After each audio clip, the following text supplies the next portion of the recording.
Okay, so let's start our topic today. And I would like these slides. These slides are partition of the artificial intelligence into 3 ages. Okay, because the artificial intelligence are very closely related to the education, because of the technology always improve the education. And the first age we call the handcraft knowledge. Okay, the second one is the statistical learning, and we are now in this age. Okay, and the next one they predict is context adaptation. When we're talking about the different phases of something, we always believe that one phase end and another phase started, right? But actually, if you're looking at these 3 stages, it's overlapping. Okay, so for example, the first stage and handcraft expert system started earlier than 1990 and still ongoing and applied in the various domains and applications in industry nowadays. Okay, look, we are now in the second age actually, if you look inside the second age, it can be further divided into 3 stages. The first one is the machine learning models. I will talk a little bit more. The second one is called the big data. We are, and in around about 2007, we have this new terminology appeared, and everybody talking about big data. Okay, and the third one recently appeared. Okay, in around 2014, it's called the deep learning or deep neural networks. One sign of the deep learning is the AlphaGo. Okay, so they win the human champions in playing the Go. I will elaborate this stage a little bit. The first one, the handcraft knowledge, and most of us are familiar with this part. Okay, so for example, the automatic logistic scheduling programs and the rule-based system. Okay, like the Deep Blue. Okay, they're playing the chess and with the human champions launched by IBM the earlier in artificial intelligence. But this is different from the AlphaGo because they have adopted different models actually. And the engineering actually create a set of rules for the knowledge in the well-defined domain. And then the structure of knowledge is defined by the humans. That's the characteristic of that age. And when we move to the second age, okay, the statistical learnings, we have many applications like the voice recognition, face recognition, and some recently deep learning system like AlphaGo. So this, the idea of this statistical learning is engineers create the statistical model for the specific problems, and then training the model by using the big data. Okay, the first age I also call the 2.1, a sub-age called the machine learning. We have many machine learning models like the neural network and SVM, support vector machines, and the regression. I think many people are familiar with this part. And the second sub-age, 2.2, okay, I call it big data. The popularity of big data is caused by many reasons. One of some main reasons I list here is the first one is the popularity of user-generated content, like the Facebook, like YouTube. User can create the contents, so that's the wide boost of data in the big data era in around 2007, and also the popularity of the social media and the social network, surveillance data, sensor data, and the mobile phones, mobile data. So that's kind of data and drive the big data, and the sign of the big data, I believe, is the architecture of the Hadoop, and with the idea of the map reduced, and actually it's quite useful to processing and the big data in the parallelized way. And the third age, 2.3, a sub-age called deep neural network, also known as the deep learning. Is in the past, the neural network only have 3 layers. Okay, so even like the input layer, output layer, a hidden layer, and the neural network is not that powerful in that age. Only have 3 layers. But in recently we we have many hidden layers. For example, in the AlphaGo, they have 12 layers. The idea of they have many layers. They simulate the human brain, okay, and use the computers to simulate the human brain and training the models, and then so less computer to do some very complicated tasks.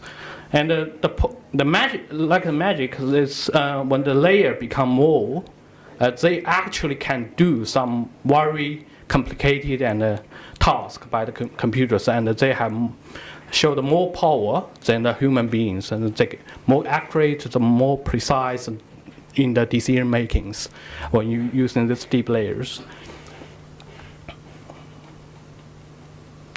Okay, the next wave of okay, they predict. Okay, it's called the context adaptations. The main characteristic of the context adaptation is the system construct the context explainer models for the class of real world problems, and the models to explain the decisions.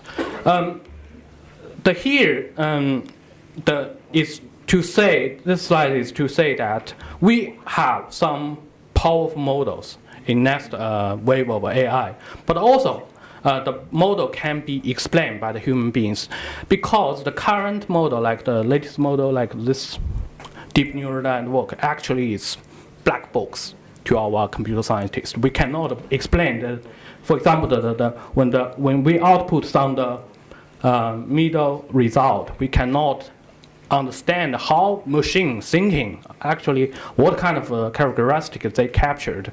They are black box. We cannot explain why they can do so well. Also for AlphaGo, they do not understand that in the mechanism behind them, cannot explain in the human being way. So the next, we expect to have the model not only very powerful, but also white box to our human beings. Okay, that's the next called the context adaptations. A little recap of this map, and my project also relies to this the second age. Okay, this three sub ages. Okay, my project is I have working on different projects, and for this project I applied the first one to some e-learning systems, and the first one is personalization learning, and I believe other kind of projects are also related to some e-learning projects, and I haven't done it yet, but I'm planning to do that. Okay, the first one is the personalization in the social media, and which is corresponding to personalized learning. And one of the systems I'm focusing on is the collaborative tagging system, which is quite popular in the social media. And it's essentially, for example, a user can have some taggings for some resources in the internet. For example, this user A tagged the radio, tagged the BBC with the radio, a tag called radio, and so my project, the idea of my project is quite simple. In the past, people only thinking about this user tag resource relationships, right? But actually behind that, there are other relations. For example, the relationship among the resources. For example, if two resources are images, there must be some vision similarity, right? And if two resources are the web pages, they have content similarity. We have. Okay, for the text, we also have similarity, right? Text are actually words, are terms, and we have semantic similarity. Okay, so then I incorporated these two similarity in the augmented taxonomy graph, and this graph can do a lot of things. For example, we can do the personalized search. For example, when the user search for the image, okay, so by using a particular tag, let's say can find the image which is nearest to the tag and also to these users, then can help to do the personalized search. Okay, and published some papers about this project. If you are interested, you can look at this. Okay, so I'm not got details of that. The application of the personalized learning I'm trying to do is so for e-learning system. Okay, so this is the word learning system. Okay, language learning system. I'm trying to identify the preference of these students from the social media data. Okay, to extract their articles, their posted. Firstly, I need to ask the approval from the students, and extract these terms and identify the preferred topics. And then, for example, these students may like football or soccer, that kind of sport, and then I recommending the task within these preferred topics, and to increase the readability and then improve the learning performance of the word learning. Okay, that's the whole idea of this personalized project. And okay, I have done the experiment in different group of users actually, and it's actually improved the performance in terms of the learning completion rate and the word retention rate. And okay, so this is some of the paper related to that project. And okay, and then move to the second one. Second one is emotion detection in social media, and I believe this one is related to the effective learning. And I'm trying to apply a project related to effective learning.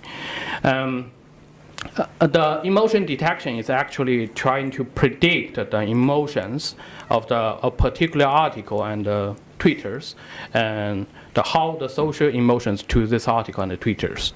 Okay, for example, the Trump upload a new Twitter, and then how the public to the emotion to that Twitter.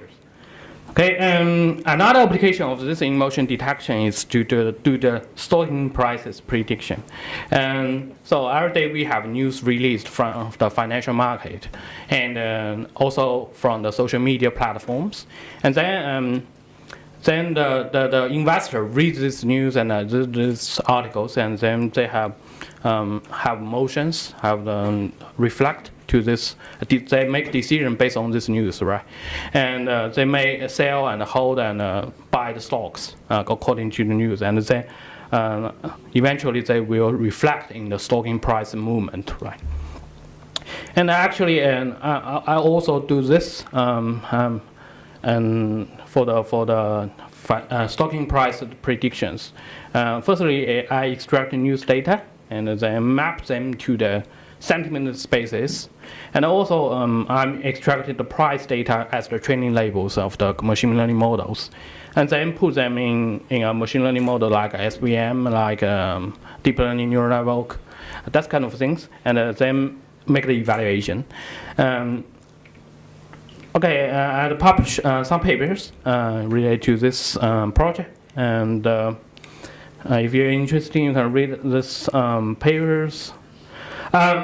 So related to the effective learning, I'm trying to do now recently is that we can not only identify the emotions we can also identify the student emotion from their social media platforms, as well as their instant message platforms, right? For example, they use WeChat, they are chat in the QQ, and they use some, if we find some negative motions from students, we can have AI, have an intervention and lead the student to positive emotions. Okay, another way is thinking about this is in the past, the paper published in 2009, they used the wearable devices to obtain the data, primarily data like EEG, like the brainwave, from this students. But nowadays we have some wearable devices like a mobile phone, that kind of things. We can integrate with that data and predict the motions of the students with the social media platform, and then we have an intervention, and for example, we have feedback, and then lead the student to the positive emotions. Okay, and the last one, I call it 2.3 deep learning projects. This is related to the context learning and the generations. And So the architecture of the I'm doing called a GAN, Generative Advanced Network, is one kind of deep learning architecture, and the idea is that we have real examples, then we learn some features, latent features from these real samples, and we add some noise, and we have generators to produce fake samples, and then we throw the both real samples and the fake samples to the classifier, and the result of the classifier will be trained generator and discriminators, and by using this cycle, we will have more and more powerful generators. And we can see that we have now we have the A and C is the bedroom we have generated from the data set, okay, and actually this image is not just the chair from the first image, bedroom window from second image, something like that. We learn the true features of this image. Okay, learn the text features, the color histogram from the bedroom, and create brand new bedrooms. And these bedrooms we created the human beings cannot identify whether this is created by the human being, a real photo or not, or the machines. Okay, this is quite powerful nowadays. And published some papers. This project is pretty new, and some get media impressed. Reported, and I believe this one is related to the context learning. Because this can build high quality and resolution multimedia objects in the AI or AR or VR environments. Also, it can generate a new context and a scenario in the virtual learning environments. So, for example, this is one of my friends, Professor Huang, and they have using AR technology to teach the students. And I believe if together with the architecture, the model I have proposed, this should be more powerful. We can have generate a new content for the same multimedia objects and help the student. Another application is related to the nurse training. Okay, so in nurse. When we trying to teach nurse to they have a practitioner, we do not have many places, right? If you want to have this, we should have using the VR technology, and by using the game we have introduced here, we can produce new scenario for inside VR, and then can let the nurse trained in different scenarios. Okay, that's my presentation. Thank you very much.